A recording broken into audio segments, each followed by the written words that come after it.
Welcome to News with a View, a Fat Cat production, hosted by me, John A. Costa. Today is September 29th, 2025. This is episode 135. Sorry I didn't do anything over the weekend. I just was not up to it.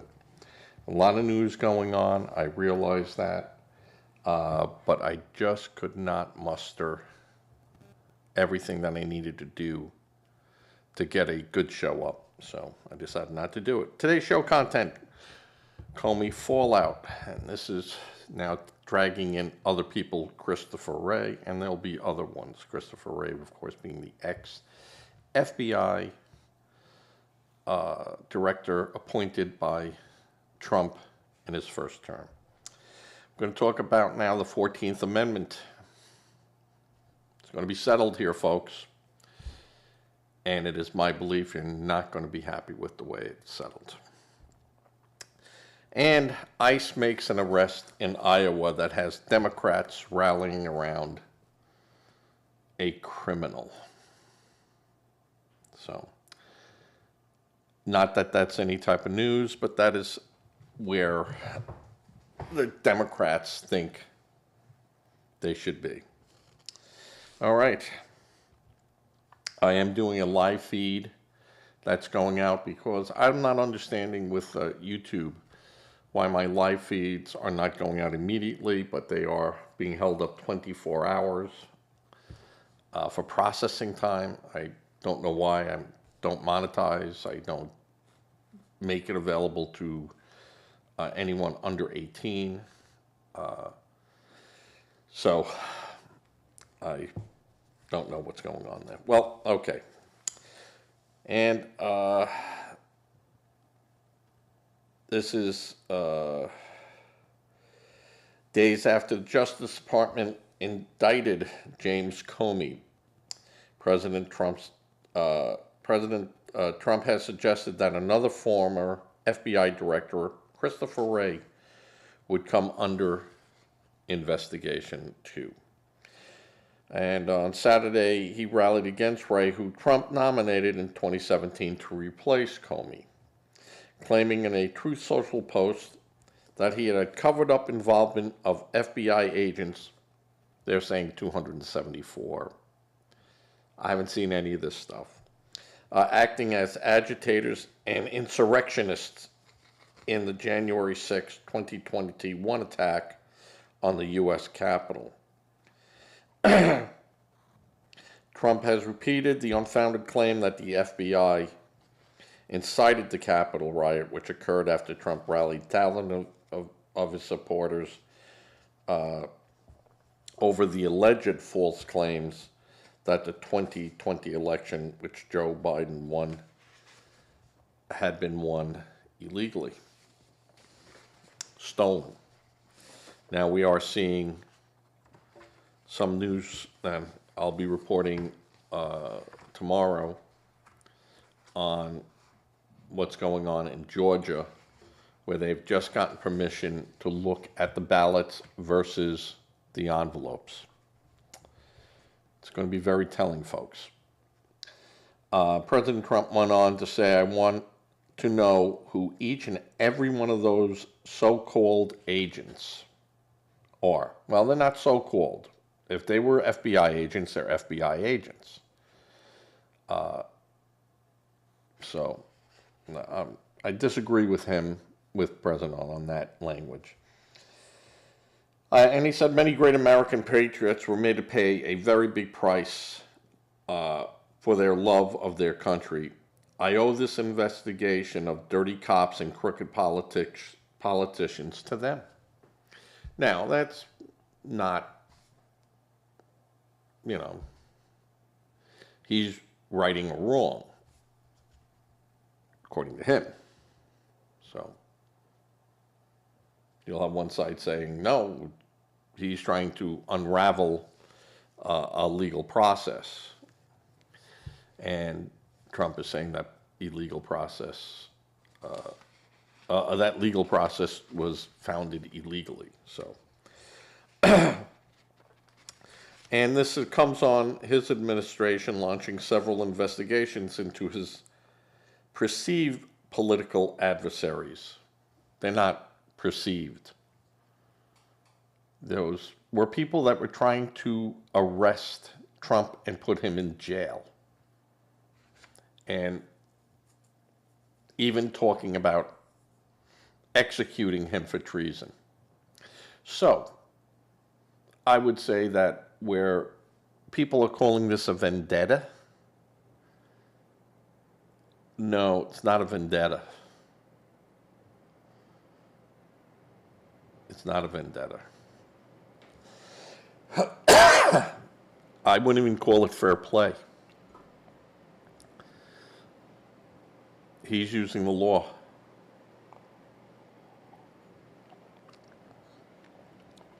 Let these people fight it. Let Comey fight it. He's been indicted.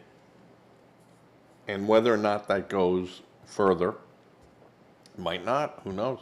I don't have or seen the proof other than if they're talking about when he lied to Congress. I take that back. When he lied to the Senate.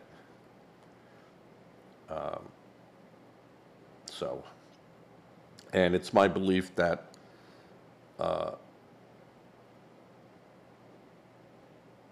Andrew McCabe will substantiate Comey's involvement with the leak and subsequent then lying to the Senate. So, okay. Earlier, Trump directed Attorney General to be more aggressively investigate his foes.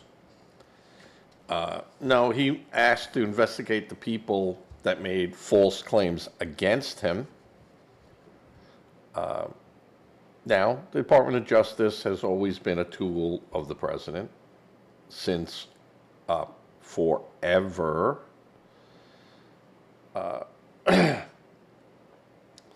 He's just pulled the veil away and said, yeah, I'm going to go after you.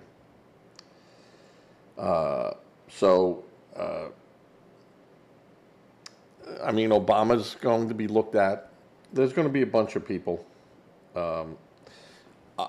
Brennan Clapper, former Homeland Security Director, Mayorkas,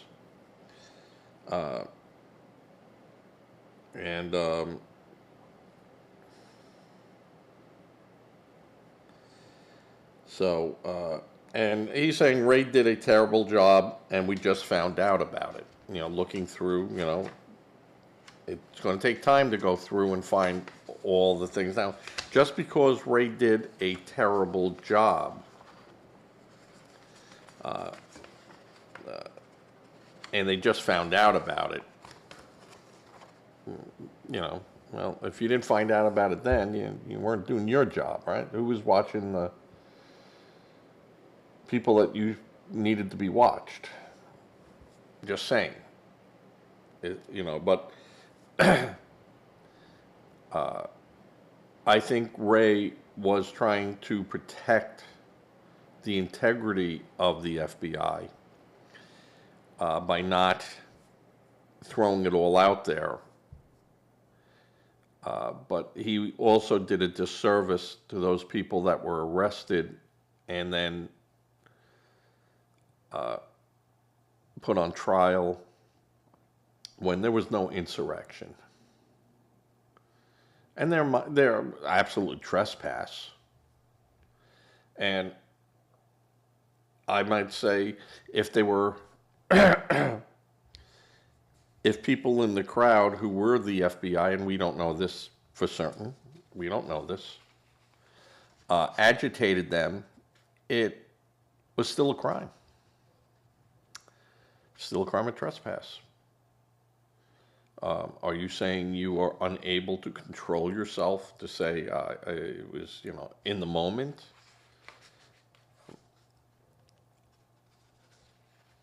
Regardless if they were agitated. Now, should they have been agitated? Should the FBI allegedly have been out there stirring up the pot? No, they should not have. That's not their job. But that also doesn't release the people who trespassed into the Capitol and destroyed the Capitol. I don't call it an insurrection. They were saying, hang this guy, hang that guy. It never happened. So it wasn't an insurrection. There was not the intention of that mob to go in there and change and take over the United States. So, was it a trespass? Sure was. Should they have been arrested? Yeah. Was it on federal property, so could the federal charge them? Yes, they could. Yes, they could. But I think the way it was handled, and you want to talk about, people saying that NBC Universal called it, let me just, Comey, the arrest for Comey, this will show that he was a direct player in the Russian investigation and was behind the Steele files being used against Trump during Trump's first term. And the same thing with Brennan, who, when these people said, hey, we know, we have information that this was a paid report, wouldn't put too much faith into it.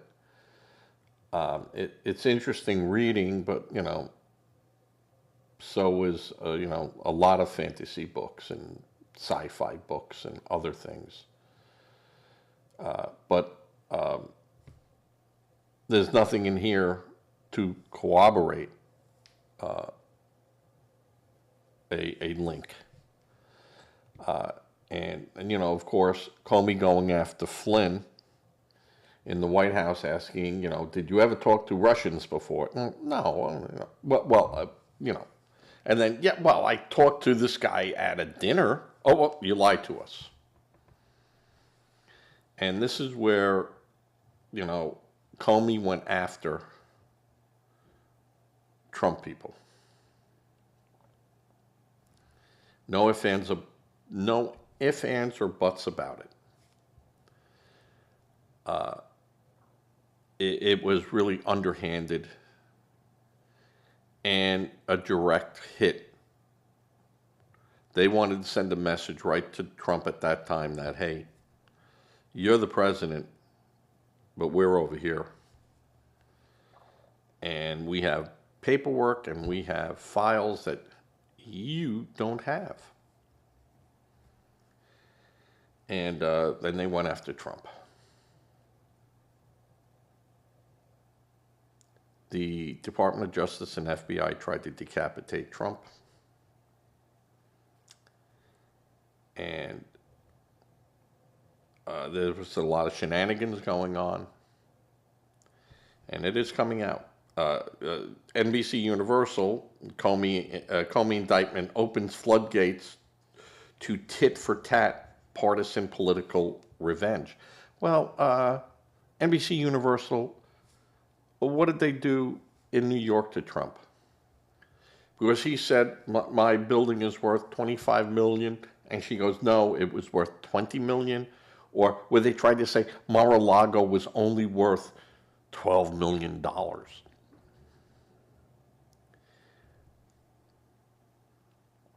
When just barren property there was going for twice the amount. We know what you did. We all see it. And we do know that their politics, it's not a great game to be playing.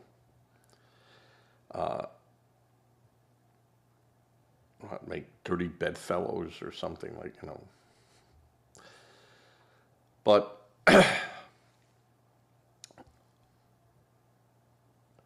the indictment of Comey now opens the door for the government to access files and records from Comey, which may net other players. Brennan's from the CIA is also being looked at by the Department of Justice,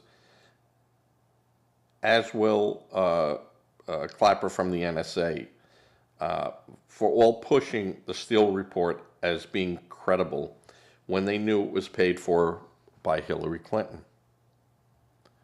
And they knew that the source of this coming from the individual was not the most reliable source. Now the DOJ has thousands of pages of documents, records, and Comey's direct field reports. The DOJ has always been a tool of the president, all of them from day one of its founding, as is the FBI. J. Edgar Hoover, everyone feared him because he was the keeper of the secrets. And,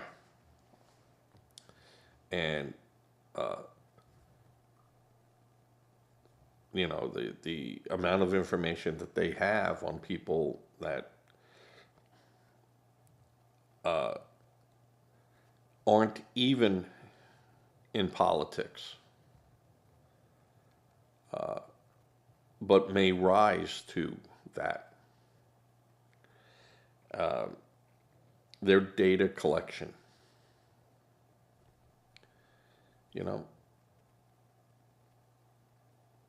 you're doing something as an adult with another adult. And it's consensual. You're doing it with your partner, you're doing it with your wife, you're doing it with your lover, you're doing it with your man friend, you're doing it with your girlfriend. And there's someone who takes notes on that, or finds out, or sees a personal ad, or whatever, captures your internet. And that's just stacked away somewhere until your name pops up. And then it goes through. Oh, he just became interesting. Where some of this stuff just falls off the end of the world and never gets seen again in the light of day. But it's there. And the FBI does do that. So, Comey is in big trouble. McCabe is going to take him down. And Cohen on one of these talk shows said that, you know, and stunned everyone when he said, hey, I think the guy's guilty. And they were like, what? There's no, and he goes, we haven't seen anything. And Cohen said that. He goes, but I know how the game is played because I was part of the game. And if they say they got you, they got you.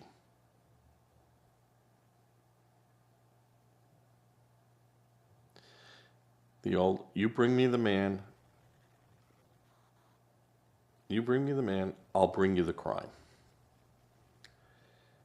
They got him. And Cohen said, I believe that he committed a criminal offense. And they know it. And they got him.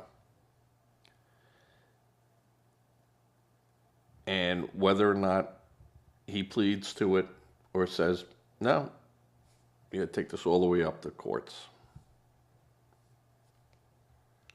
And there'll be other people go, hey, you know, I'm part of that too. And they're going to go to Comey and they go, hey, you know, we all said we'd agree to fall on the swords here. And he goes, well, I don't agree to that anymore. So if you don't help me in this case, I'll name names.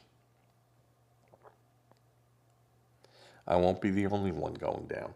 So he will get a lot of monetary money coming in to help him defray the cost of a legal defense.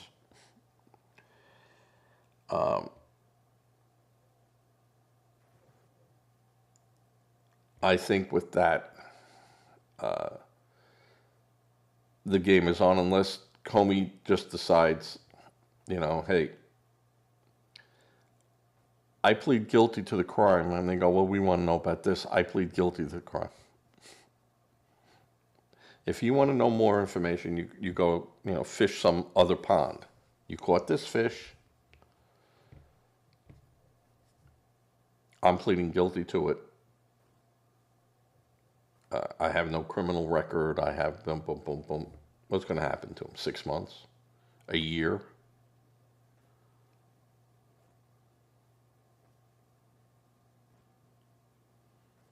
So I don't see this.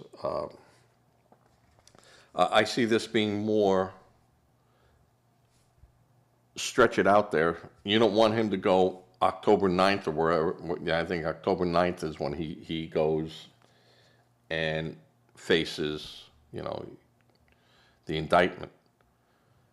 And I don't think he's going to go there and go, yeah, I plead guilty. Give me a sentencing date.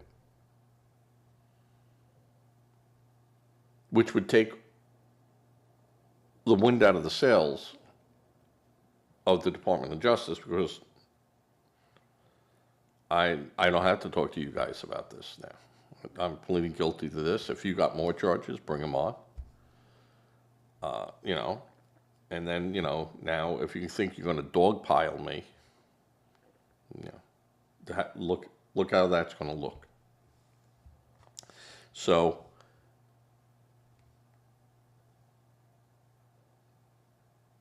wouldn't that be something?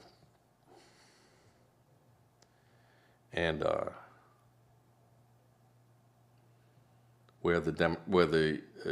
he just disarmed the Republicans. Other than, the Republicans saying, see, we told you, okay, you told us. And it's done. It's no longer an issue. So, that's how I see it going.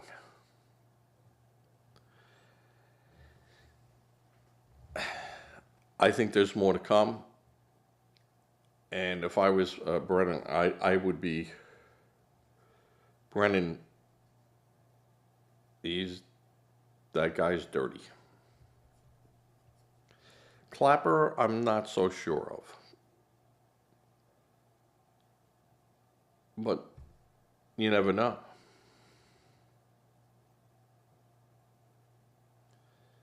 And I think there's a lot going on behind the scenes. It takes a while for you to collect all the data, speak to people, and find, and you might think this is what the picture looks like, but now you have to put the puzzle together and see what it looks like. The problem is with the jigsaw puzzle, you got some people try to jam something in there to make it fit. And we'll see what happens. But anyone who watched the Senate hearings with Comey, when Ted Cruz questioned him, and Ted Cruz, one of the best constitutional lawyers out there, great lawyer, said, hey, McCabe said this, and you're saying that. One of you are lying.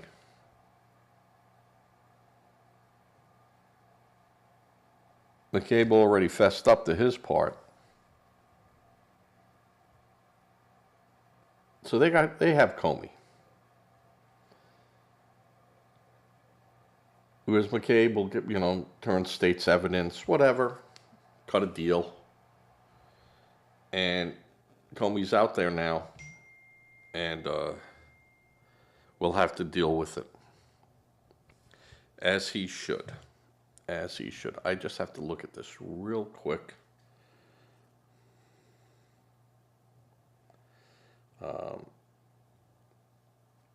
He does that all the time. Mr. President, you know when I'm on that I don't take messages. I'll get back to you. But it's going to be a good week for you, sir. A good week. All right. That's going to ping again in a second. Just so you know, I'm not paying attention to it.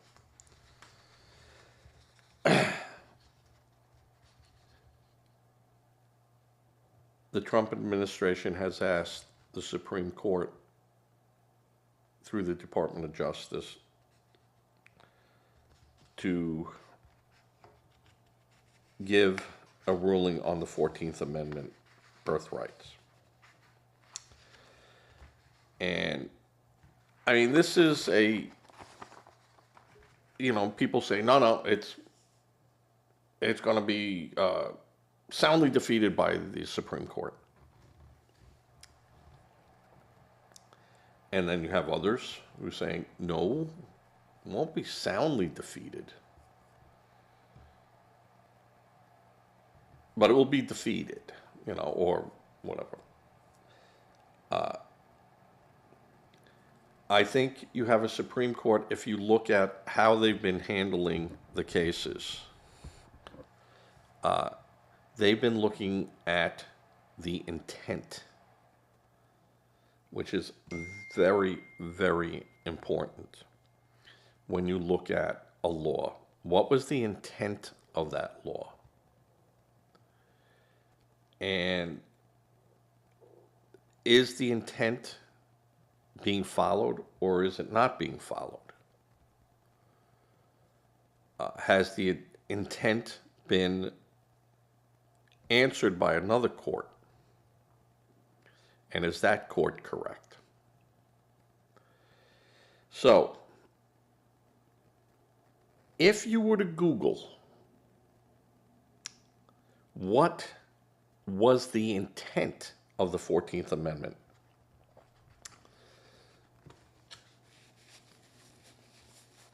you will get a different answer than the answer of what is the 14th Amendment. So the intent, which I'm always big with, the intent of the 14th Amendment, ratified in 1868, was to grant citizenship and equal legal rights to former enslaved people, prevent states from abridging these rights, and provide a constitutional basis for protecting civil rights against both federal and state infringement. Key provision included defining citizenship for all born in the U.S., guaranteeing due process of the law, equal protection, prohibiting states from interfering with these rights. It was also to correct the Dred Scott ruling by an earlier Supreme Court. And the key provision was for those born, those persons born in the United States. But that key provision was for those born of legally entered persons in the United States or given legal status through the 13th Amendment. So, in the 14th Amendment, you'll see the word sovereignty and jurisdiction. You must now go and look at the intent of the terms sovereignty and jurisdiction, not just the meaning inside the definition of such, but what it meant in the intent. Now, normally when you came over to the United States, you would be asked, why are you coming here?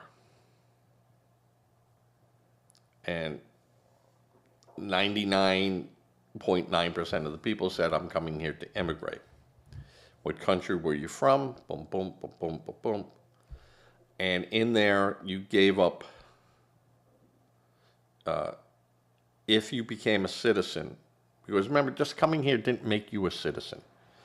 At one time it did, but then later on the laws changed and you had to apply for citizenship. But it was your intent that when you applied for citizenship, you would give your sovereignty of whatever country you were from, you would relinquish that.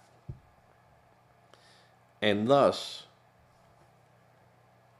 when you were granted citizenship, you were protected under the jurisdiction whether you lived in a territory or a state.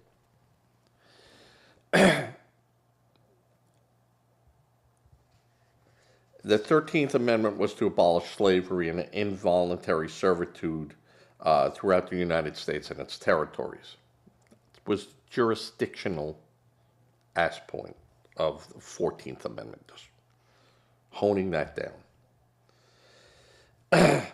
And in it, and that didn't take in, and it was interesting because the 13th Amendment was involuntary servitude, with the exception of punishment for a crime. So, chain gangs, work gangs, working in, being forced to work in the laundry of a prison, being forced to work to make clothing for 3 cents an hour or whatever. That was upheld. You could do that. So what they're saying is that the 13th Amendment, while it outlawed outright slavery,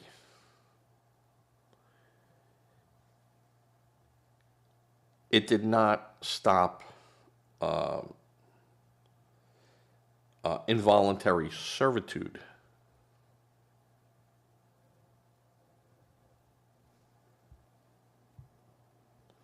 Because it excluded for crime.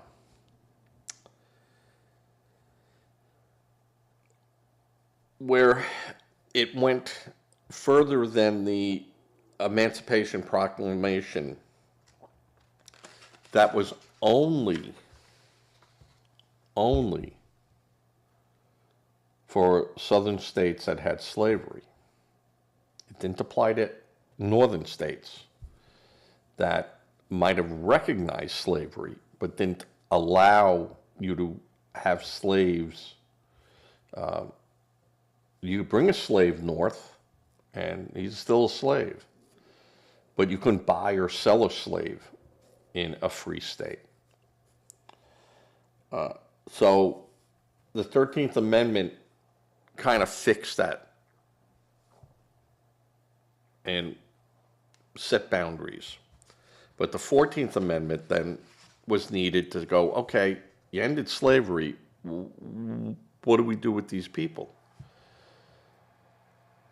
People that came over willingly, they could make a declaration that I'm an American now, and blah to England, blah to Italy, blah to Irish, Ireland and France and Spain and Russia. And you give up voluntarily your sovereignty. Slaves were forced over here. They were not given their right.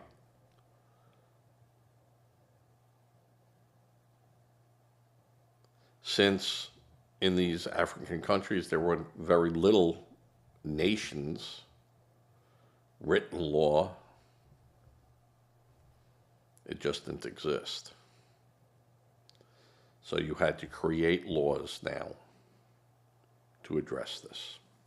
And that's what the 14th Amendment did. But the 14th Amendment was to say that if you came in here legally and you had children, those children's citizenship could not be questioned.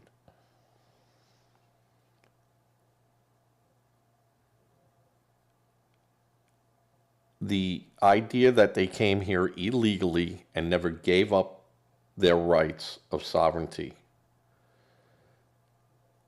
does not automatically extend to the unborn, and thus the children born. It does not apply to them. Now, you could say and make the argument that they were forced here. And thus being forced here, they automatically fall under the 13th Amendment and 14th. No. No. You could try to make that claim. That claim will not hold up.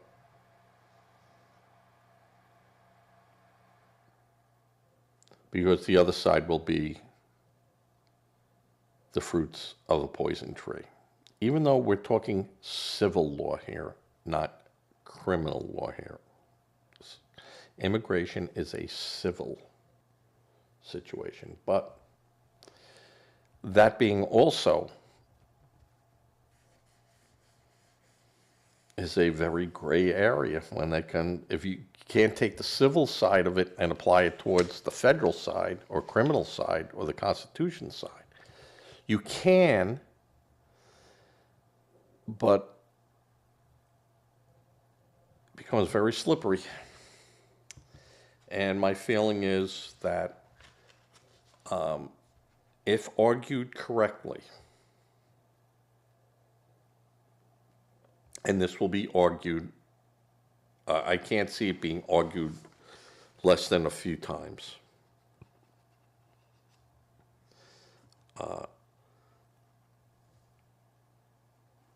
Or even, in secret, where we hold it, vote, and then we release, the decision is 5-4 against or 5-4 for. I think this will be, again, spoken about, and questions will be asked, and then a decision rendered. But I would say that the decision, I thought they would have had a decision by now. I really did. I thought they'd come out and say, we want this. And my feeling is that if the justices feel they don't get it, do they want that before the 2026? Or do they want it before? Where do they want to bring this out? So,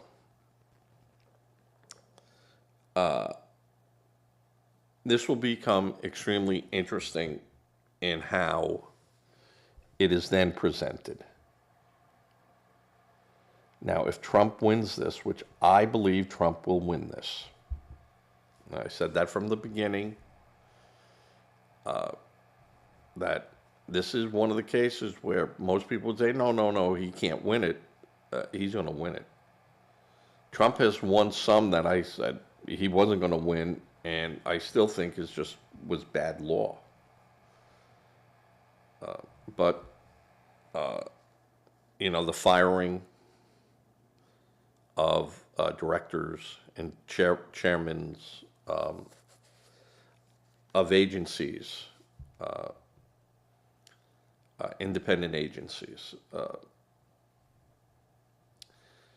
I didn't think the president could do that without cause.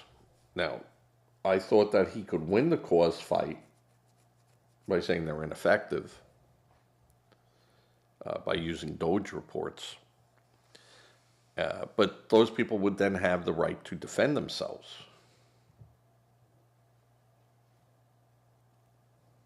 So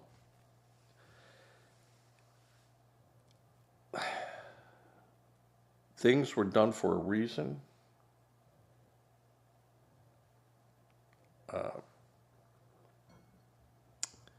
It's just interesting on how that reason is being applied. That's all. Like I've said before, I'm not locked in step that everything that Donald Trump does is, gold.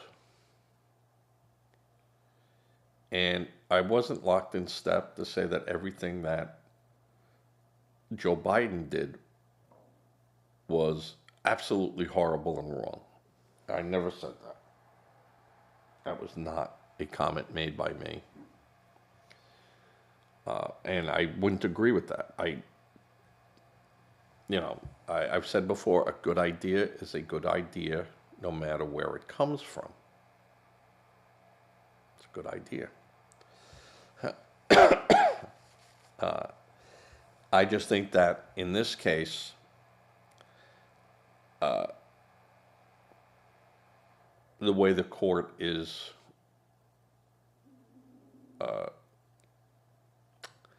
the way the court has made decisions would have me believe that Trump is going to win this one. So, and that's a fundamental change. And I will agree with everyone that says that is a game changer play.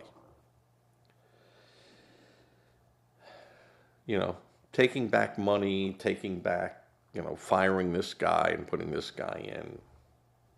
These guys come and go. Whatever their terms are, they come and go.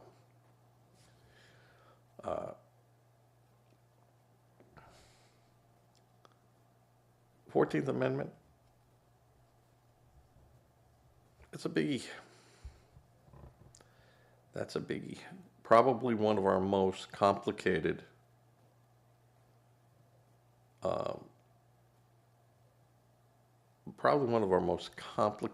other than the 10th Amendment.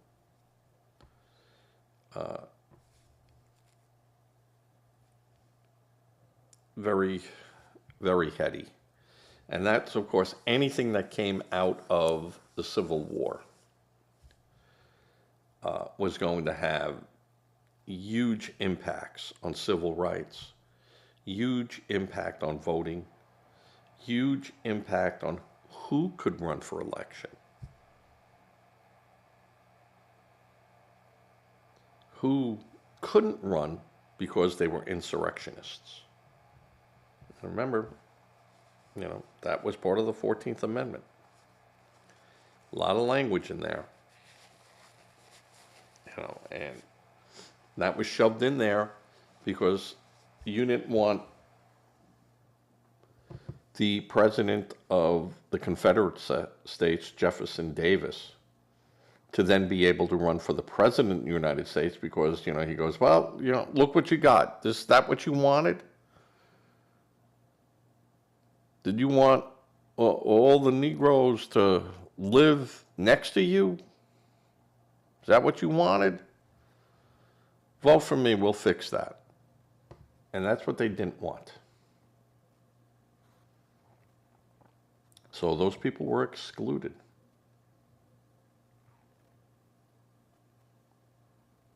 And most of the soldiers just took a general oath back to the United States. They had to make a re-allegiance into the United States.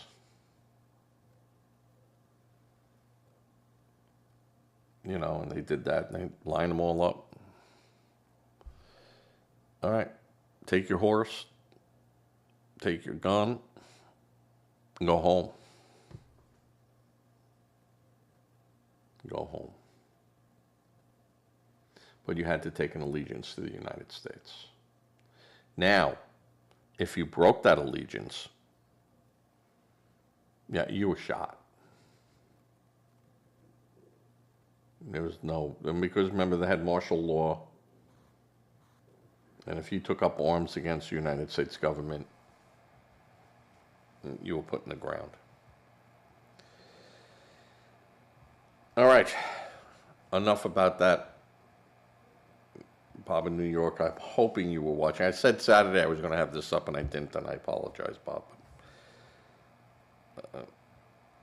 I got hit with an infection and stuff, and the fat guy was sick. All right. Ian Roberts.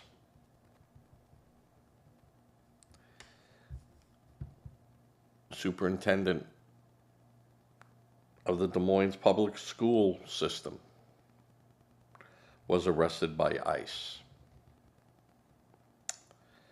And people, the Democrats, are in an uproar that this fine, upstanding black gentleman who has a doctorate degree, who's loved by everyone in his community,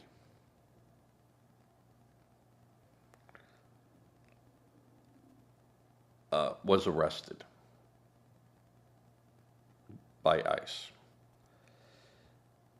which says he is in the country illegally from Guyana, was not legally permitted to work in the United States, and had a final order of removal from an immigration judge last May.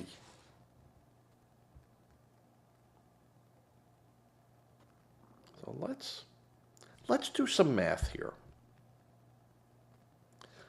So in May, and I'm saying he did not appear in front of the judge because he would have been removed, so he failed to appear for his hearing. I'm sure of all that. June, July, August, September, October, November, December, January. 8 months.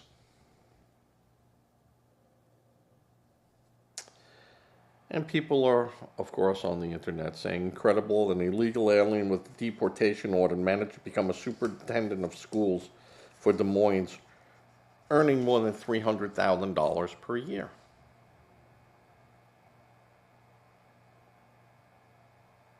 State House candidate Zachary Schinenberger posted, "No one, it's time to abolish ICE in Michigan."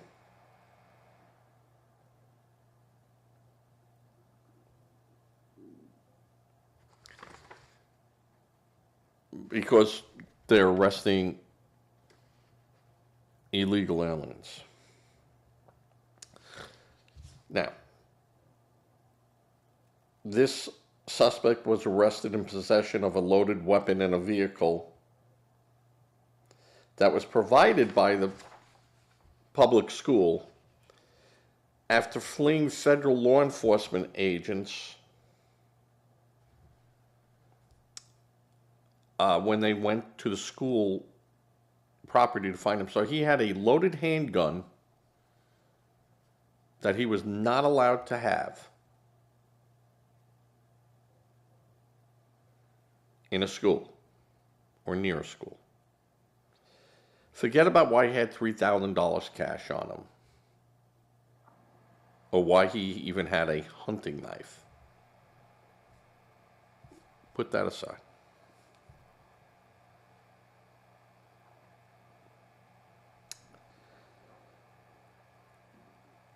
And yet the Democrats are lining up to protect this guy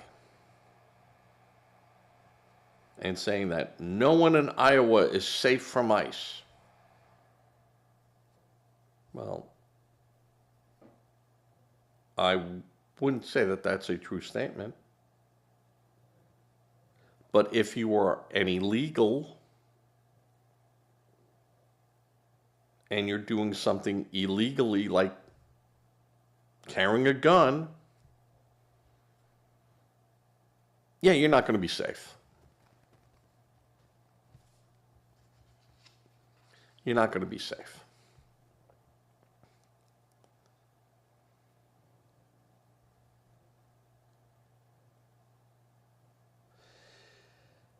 And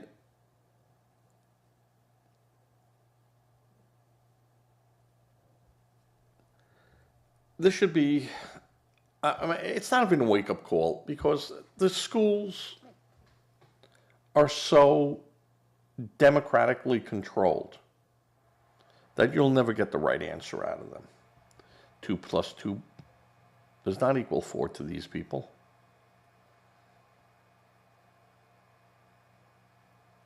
So you want to get a right answer out of these people.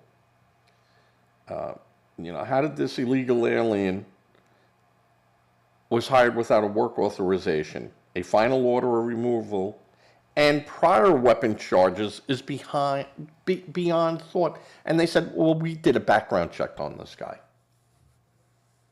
Yeah? Did you?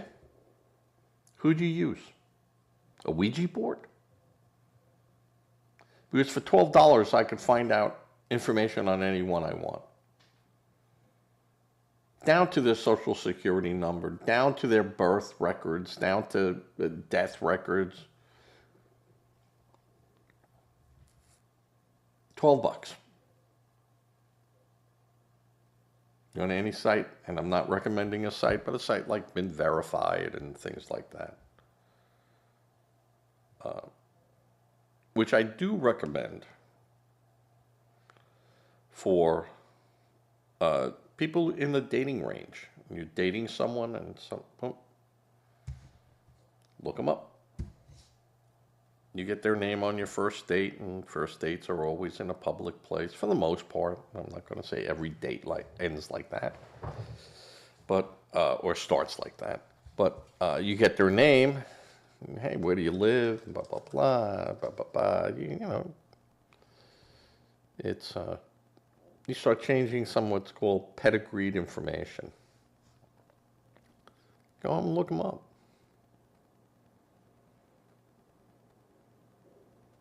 In today's world, I would recommend that for anyone.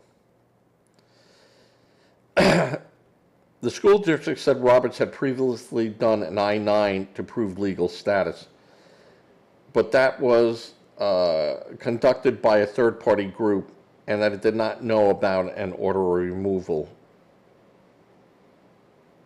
All right, they didn't know. Did they know about his weapons charges? Okay, Roberts came to the United States with a student visa in 1999 and had charges for weapons possessions in 2020.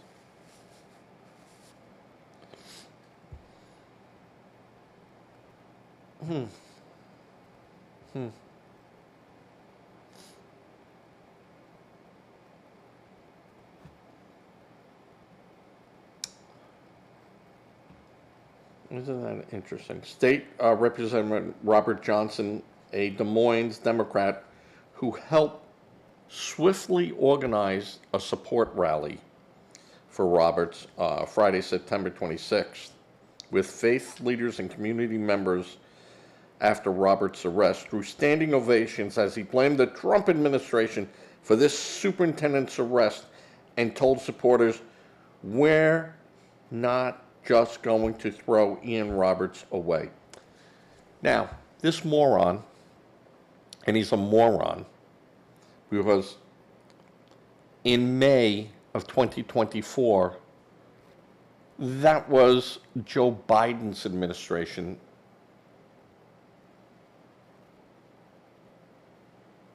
who ordered him out of this country, and he could have been arrested then. All right? So, State Representative Robert Johnson of Des Moines, Iowa, you are a piece of shit.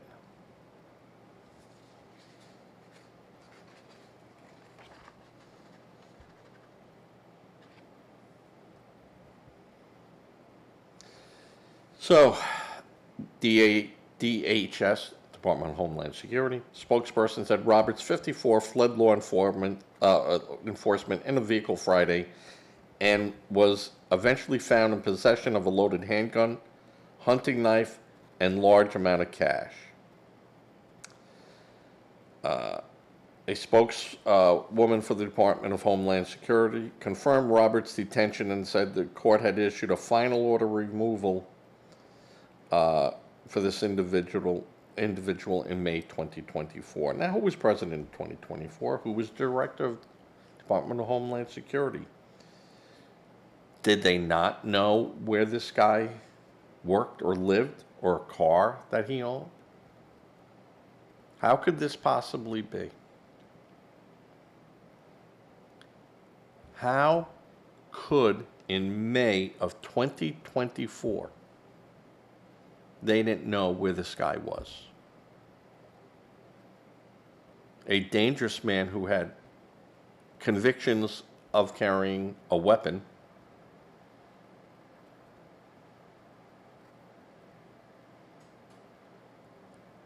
he was on the payroll.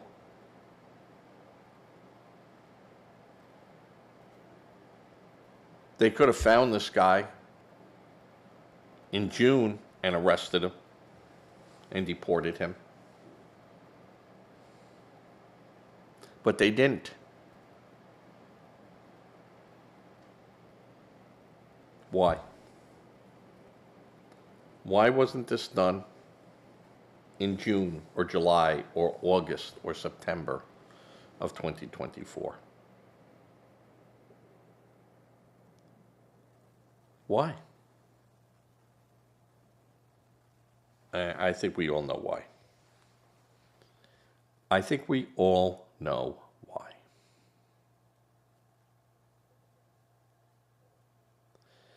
Because they were hoping that the Democrats would win.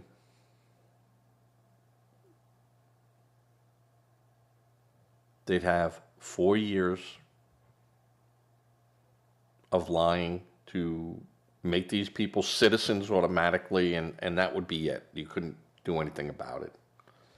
And it would all be forgotten about and pushed under, and that would be the end of that. And we won, and we saved all these 30 million people that came here looking for a better life. Which I would say that probably 90% of the people that had come here were looking for a better life. There was no ifs, ands, buts to me about that. But they didn't come through the legally processing. And those that did, the government gave them the rules to say, oh, did you feel safe in your country? No. Were you happy in your country? No. Well, of course not. Well, what do you think they're at our doorstep for? Was the sky blue? Did you ever see any clouds in your country? The sun ever come up? Oh, that's, yep. Oh, yeah. Yeah. In England, they had the stupid prime minister said they left because of climate control problems. That's why most immigrants went over to the United Kingdom, because they were escaping climate issues, climate control.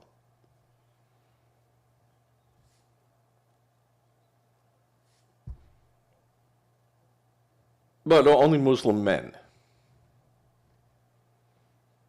96% Muslim men, unaccompanied. Somehow the women in those countries were able to weather climate.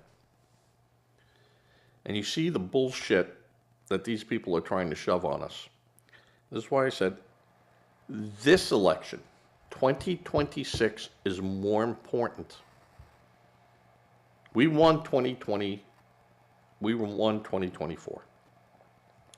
2026 is vastly more important to us right now.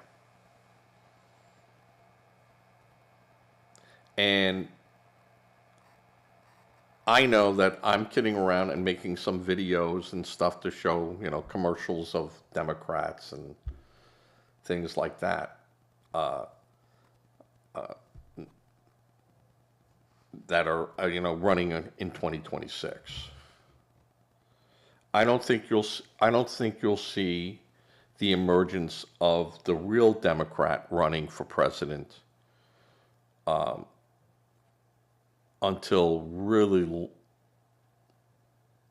late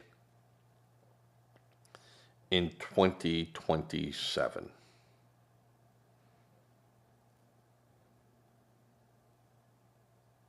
Oh, well, when I say really late of 2026. And then, then the primaries and everything start in 2028. But I think that 2027 will be when you'll start seeing the real candidates show up. And it's not going to be Newsom. Not going to be Newsom. He's got too much baggage. Shapiro, there's some questions about Shapiro. It's certainly not going to be Kamala, and definitely not going to be Walz or anyone like that. There are some Democrats out there that can carry the party. But if they do not get off this progressive bandwagon,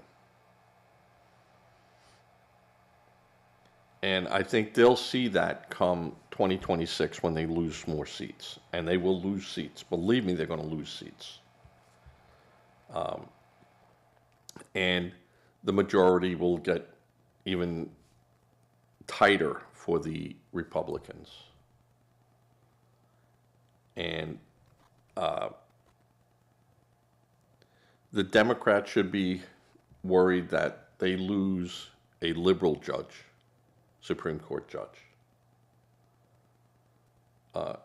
in the next 3 years. And I keep saying this, that it will be Ted Cruz that will go right into that. And followed years down the road by Marco Rubio.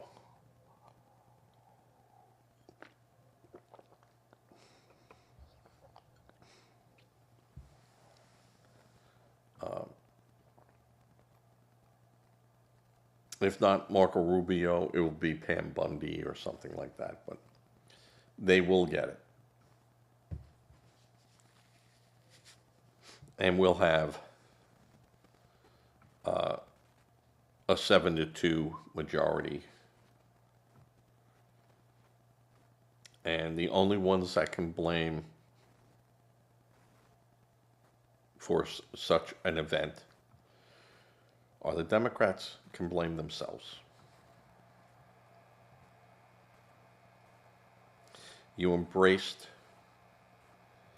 a group that should never, ever, ever have been embraced.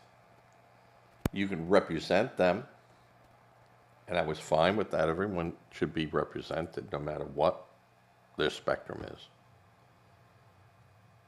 But to the point of just going all in on it, very foolish. Very foolish indeed. And telling. And now you had Obama come out and say the problem with the world in general is old men staying on too long. Hey, fuck you, Obama.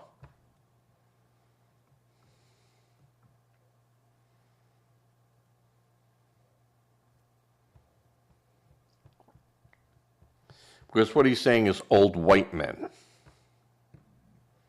We know exactly what you're saying, Obama.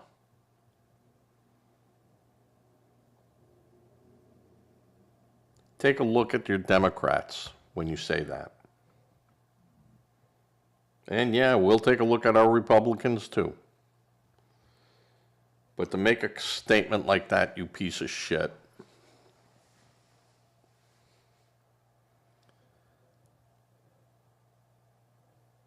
God, I hope your your library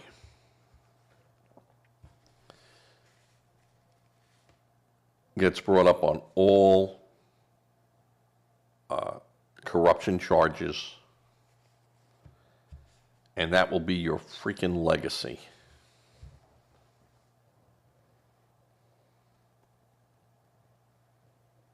And we'll let the gangs tag everything on your stuff. There's your legacy, piece of crap.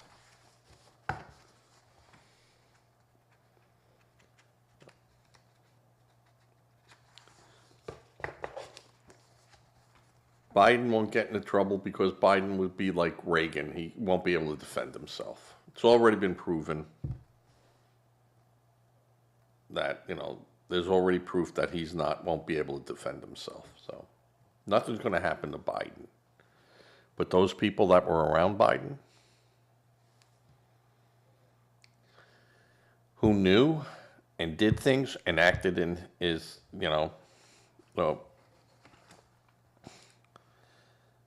this is not going to end well. Not going to end well. And I'm all for that. Well, it's been an hour and 6 minutes. I'm going to say good night. I'm going to try to get this out the door because it is Monday. And it is Socrates Station night. Socrates Station is my favorite place to go to in South Carolina. Great food, great drinks, great people. We don't normally talk politics there, but we do talk a lot of sports. And for people who know me, boy, that is a spot that I don't like going to. But I do it. I got to do my homework and say, oh, who is this guy they're talking about? Never even heard of him. But, all right, I'm going to say goodnight. If you can, give it to a charity. Just know the charity. Don't be a victim, helping victim. Give it to a food bank. If you go to a food bank, while you're there, ask them, what else do you need other than food or money or whatever, material things. They are always looking for stuff. Say a prayer. Prayer does work, regardless of what the Democrats want you to think. And with that, I'm just going to say later, and I doubt if I'll do a show tonight. If something really major comes on, I'll do something, a quick 15-minute show tonight, a spontaneous show. But with that, I am going to fade to